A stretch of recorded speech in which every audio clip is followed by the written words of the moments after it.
we are like CSI people. Imagine that in a court, you have somebody who is doing, bringing up all the evidence,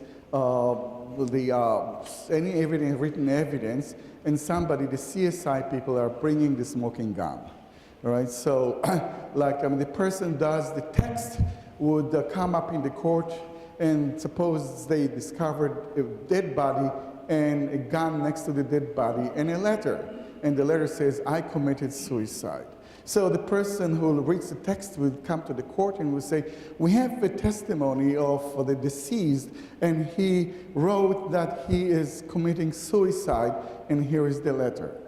The CSI person would check the gun, check the bullet, see if it's indeed was shot by the same gun, because he can pick up the bullet, find out if the bullet belongs to this gun, look at the fingerprints to see if he is holding the gun, or perhaps somebody else, and put it in his hand, and he can come with all kinds of conclusions about this, and he can come up to the conclusion and says, yes, that's right, there is a letter saying that he committed suicide. It's not written by him. It was written by another person, but there is a murderer here, and he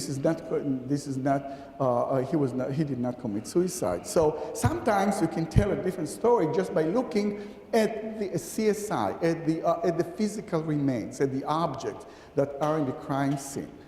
So we do the same thing, our crime scene goes all the way back to thousands of years ago. We don't go right away and we don't call it crime scene, but it's a historical scene that we go. So with this analogy, I'll get you now to